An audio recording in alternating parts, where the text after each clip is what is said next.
Hello, and welcome to the eLearning and Instructional Design for Beginners podcast, where new and aspiring instructional designers start, grow, and advance their careers in instructional design and online learning development. I'm your host, Crystal Harper. I'm a former school teacher who transitioned to instructional design, all while working full-time as a single mom. Would you like to become a successful instructional designer without the burden of earning another degree? Well, then let's get started.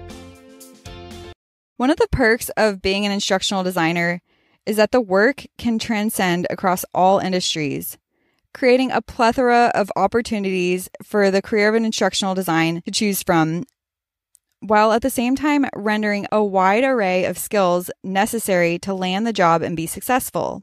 When you're breaking into the instructional design industry or trying to advance, it's hard to know the skills needed to succeed.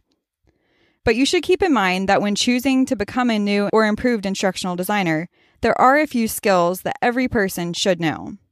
So in today's podcast episode, we're going to be talking about 7 skills that each candidate instructional designer should possess. Number 1 is teaching or training experience. All right, I probably shouldn't have started with this one, but it's pretty important if you are a former teacher. So instructional designers aren't required to have experience in training or in education, but it can be quite beneficial for you if you do. This also comes helpful when training your clients or trainers to implement your instructional design with their learners.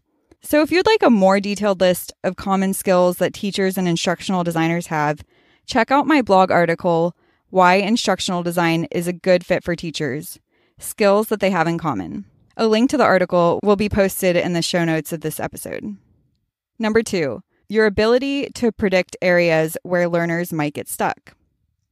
A good instructional designer should be able to stand in front of or preempt questions and apprehensions from learners based on predicted reactions. This is easier to do if the learners are in a face-to-face course or interact with you on some level. However, as an instructional designer, you have to almost forecast the places where learners or users will get stuck. The more you know about the learners, the better that you can predict the pain points of your user base. Learners' experience levels can usually indicate how much information is too much and how much is not enough for learners to grasp, and apply both simple and complex concepts. The more you know about the learners, the more impact you can have on their overall training experience. Time and experience, along with continuing to grow your skills, will provide you with the tools for success in preparing and anticipating well-crafted questions learners may ask. This takes nothing short of hard work and dedication as you work towards improving your effectiveness, not just to your learners, but to the entire industry. Number 3, your skill ability in designing and creativity. Creative skills like innovation, web design, graphic design, or multimedia design will set you apart as an instructional designer when building attractive, professional-looking digital materials that complement the instruction. An instructional designer's job is to create something out of nothing, taking a brain dump of materials and information and crafting it into something tangible.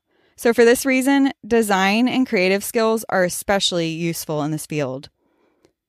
Number 4, your ability to proactively communicate timelines and costs, or avoid scope and creep. There might be times when you believe you've conducted a detailed scope of work with a client, but when you really dig into the job, there might be more that meets the eye.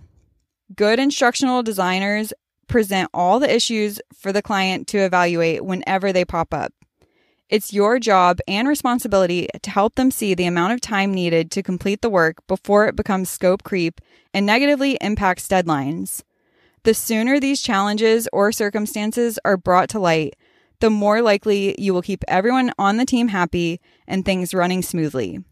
So here's an example. You're nearing the end of a project and your client surprises you with a wish to add a new feature that you know will take longer than the current deadline to complete after taking the time to listen to their requests and ideas and calculating the projected costs. It's crucial that you show you've listened to their ideas and clearly understand their requests, but you also need to let the client know that if their ideas are added to the current project, it will push the deadline out by however many weeks. Whenever you relay the time frame, you should also tell them why it would extend the current deadline and tell them it's up to them to decide whether they can deal with the extension or whether to do without the new feature and stick with the planned deadline. Educating your client and sticking to the facts shows that you can proactively communicate timelines and costs and avoid scope creep. Number 5, you can work well with others. Instructional designers have the opportunity to work with many titles and individuals. As an instructional designer, you need the ability to work with and collaborate with all types of individuals, regardless of personality, title, or communication style.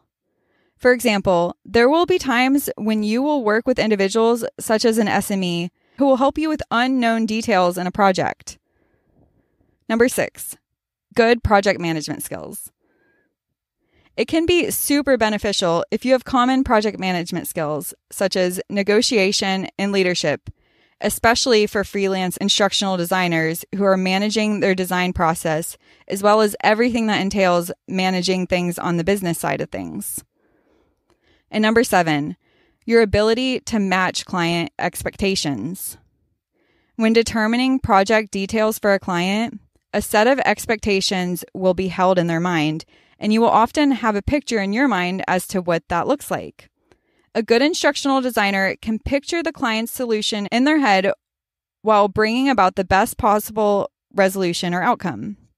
This may mean creating an outline, a storyboard to plan the final course, and a series of flowcharts to illustrate the proposed solution. The more planning that is done up front, the smoother the project will go with satisfying the client's expectations. So how do you take the next steps?